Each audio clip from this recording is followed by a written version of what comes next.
صحابہ کرام نے ہر چیز سے بڑھ کر رسول پاک سے پیار کیا، ہر چیز سے بڑھ کر بھلا دی دنیا ساری انہوں نے، لیکن رسول پاک سید عالم صلی اللہ علیہ وسلم کا پیار انہوں نے اپنے دل سے نہیں بلایا۔ نبی پاک صلی اللہ علیہ وسلم کے وجود سے خون نکلا، حضور نے حضرت عبداللہ بن زبیر سے کہا ٹھکانے لگا دو، جاؤ ٹھکانے لگا دو، ایسی جگہ لگاؤ جہاں کسی کی نظر نہ پڑے، خون بہتا ہوا خون حرام ہے، قرآن پاک نے بیان کیا ہے۔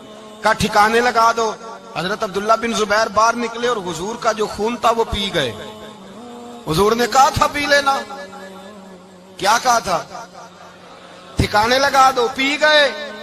واپس آئے تو مصطفیٰ نے فرمایا کہاں ٹھکانے لگایا؟ کہا یا رسول اللہ ایسی جگہ جہاں کسی کی نظر نہیں پڑے گی، ایسی جگہ جہاں کسی کی نظر نہیں پڑے گی۔ حضور نے فرمایا پی گئے ہو؟ کہا حضور پی گیا ہوں۔ فرمایا جاؤ نبی کا وعدہ ہے تمہارے وجود کو جہنم کی آگ چھوے گی بھی نہیں۔ ہم وہ والا پیار کرتے ہیں جو حضور نے کہا ہے۔ حضرت ام ایمن نبی پاک کی دائی تھی، حضور کی رضائی والدہ تھی، سرکار کی طبیعت مبارک علیل ہوئی تو حضور نے نا ویسے نبی پاک جب پخانہ کرتے تھے نا تو حضرت عائشہ صدیقہ فرماتی ہیں حضور کے پخانے سے کستوری سے بھی زیادہ خوشبو آیا کرتی۔ اور آپ حضرت انس بن مالک فرماتے ہیں حضور کھیتوں میں پخانے کے لیے جاتے میں ساتھ جاتا، جہاں نبی پاک صلی اللہ علیہ وسلم پخانہ کرتے میں وہاں جا کے دیکھتا تو کوئی شے نہ ہوتی، میں کہتا حضور کہاں گیا؟ اللہ کے رسول فرماتے جب میں پخانہ کرتا ہوں تو زمین کھل جاتی ہے، میرا پخانہ اندر سمو لیتی ہے۔ حضور کے پخانے اور پیشاب سے کستوری کی خوشبو آتی تھی، کستوری کی خوشبو آتی تھی۔ ویکھن تے ساڈے ورگا ہے پر اسی کدوں اس مول دے آزم و ورشاں تے پھردا ہے، اسی وچ گلیاں دے رول دے۔ لوگ تو کہہ دیتے ہیں نا 2 منٹ لگاتے ہیں، کوئی بشر آکھے کوئی نور آکھے، پیندا ہر پاسے ہوئی شور ڈٹھا، اللہ والے گل ہی مکا دتی تساں ہور ڈٹھا تے اساں ہور ڈٹھا، اللہ والے گل ہی مکا دیتی تساں ہور ڈٹھا تے اساں ہور ڈٹھا۔ حضرت ام ایمن رضی اللہ تعالی عنہ کہتی ہیں حضور نے پیشاب کیا، طبیعت مبارک علیل تھی تو لکڑی کے ایک برتن میں حضور نے پیشاب کیا اور کہا اماں جی اس کو باہر رکھا ہے، کہیں باہر ٹھکانے لگائیں۔ حضرت ام ایمن کہتی ہے میں نے اسے ہاتھ لگایا تو میرے وجود سے بھی خوشبو آنے لگی، میرا جسم مہکنے لگا۔ حضرت ام ایمن کہتی ہیں میں باہر جا کے نکال کے دکھاؤ کسی حدیث سے کہ رسول پاک نے فرمایا ہو میرا پخانہ پی جانا، میرا خون پی جانا۔ ہم وہ والا پیار کریں گے جو نبی پاک نے کہا ہے۔ حضور نے کہا ہے بچے کو کار لے کے دو، کیوں لے کے دیتے ہو؟ نبی پاک نے کہا ہے کہ بیگم صاحبہ کو 10 لاکھ روپے کا زیور لے کے دو، کیوں لے کے دیتے ہو؟ وہ والا پیار کریں گے جو حضور نے کہا ہے۔ او بھائی دنیا داری کا معاملہ آتا ہے تو کوئی سوال جواب نہیں کرتا، وہ والا پیار کروں گا جو حضور نے ارشاد کیا ہے۔ حضرت ام ایمن باہر گئیں، نبی پاک کا پیشاب مبارک پی گئیں، واپس آئیں تو حضور نے فرمایا اماں کہاں رکھا ہے؟ کہنے لگی محبوبہ وہاں رکھا ہے کسی کی نظر نہیں پڑے گی۔ حضور نے فرمایا پی گئی ہو؟ کہا حضور پی گئی ہوں۔ فرمایا جاؤ میرا وعدہ ہے قیامت تک تمہیں پیٹ کی بیماری کوئی نہیں لگے گی، جب تک زندہ رہو گی پیٹ کی بیماری۔ حضور نے کہا تھا کہ پی جانا۔ ایک دن حضرت عمر فاروق جناب ابو بکر صدیق سے ملنے آئے، کہنے لگے ابو بکر ایک کام سے آیا ہوں۔ کہا عمر کہو۔ امیر المومنین کے پاس آئے جناب عمر، ایک کام سے آیا ہوں۔ کہا کہیے۔ کہنے لگے ایک شے کی ضرورت ہے، مانگوں گا تو آپ دے دیں گے؟ جناب عمر فاروق رضی اللہ تعالیٰ عنہ کہنے لگے میرے بس میں ہی تو ضرور دے دوں گا، تو میرا بھائی ہے بات تو کر۔ تو حضرت عمر نے پتہ کیا مانگا؟ کہنے لگے ابو بکر وہ جو غار ثور میں تم 3 دن حضور کے ساتھ رہے ہو نا، میں 3 راتیں نہیں مانگتا، ان میں سے مجھے 1 رات دے دو۔ اور کیا لفظ ہیں، کیا حسن ہے۔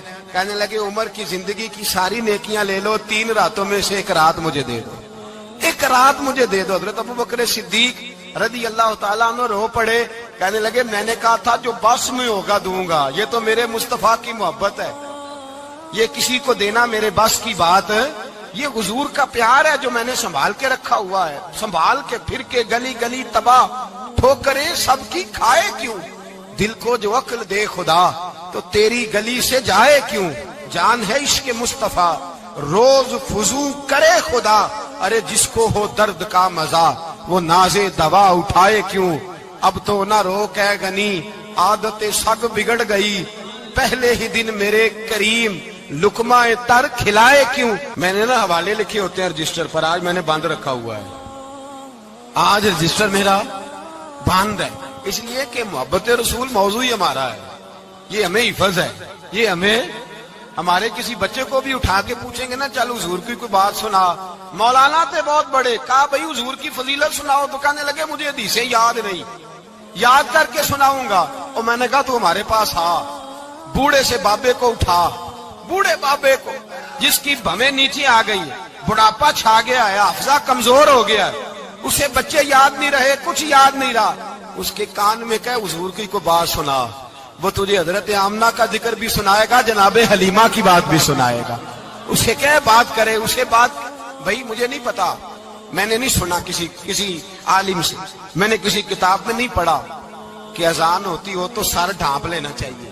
مجھے تو اتنا پتا ہے کہ جب کچے مکان میں، سادے مکان میں اذان ہوتی تھی تو میری اماں کہتی تھی ذرا میرا دوپٹہ دے پھڑایا گیا، میری اماں کہتی وہ دوپٹہ تو دینا، کسی کتاب میں نہیں پڑھا ہم نے نہیں کہیں سنا، لیکن اتنا ضرور پتا ہے کہ جب مصطفیٰ کے نام کی اذان ہو تو ہماری ان پڑھ ماں بھی سر سے دوپٹہ لے کر بتاتی ہے کہ مصطفیٰ کا ادب کرو گے تو تمہاری اولادیں بھی رسول اللہ کا ادب کریں گی، تمہاری اولادیں بھی حضور کا ادب کریں گی۔ یہ طرح اشہد ان محمد رسول اللہ صلی اللہ، جب آپ نے یہ لفظ کہے نا تو آپ کی آنکھیں بھی جھکی، آپ کا سر بھی جھکا، پھر آپ نے انگوٹھے چومے، انگوٹھے نہیں چومے، نام مصطفیٰ کو چوما، پھر آپ نے آنکھوں سے لگایا۔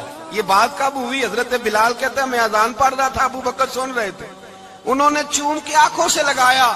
بعد میں ملا علی قاری نے لکھا ہے، بعد میں کسی صحابی نے کہا محبوبہ ابو بکر نے انگوٹھے چوم کے آنکھوں سے لگائے ہیں، اور انہوں نے چوم کے کہا قرۃ عینی بک یا رسول اللہ، حضور آپ میری آنکھوں کی ٹھنڈک ہے۔ میرے مصطفیٰ نے فرمایا جو میرے ابو بکر کی طرح کرے گا اس کی آنکھوں میں کبھی تکلیف نہیں ہوگی، اس کی آنکھوں میں کبھی تکلیف۔ حضور آپ نے تو حکم ہی نہیں دیا، آپ نے تو کہا ہی نہیں یہ کام کرنے کا، آپ نے تو کہا ہی نہیں یہ ذکر کرنے کا۔ میرے رسول کریم سید عالم صلی اللہ تعالی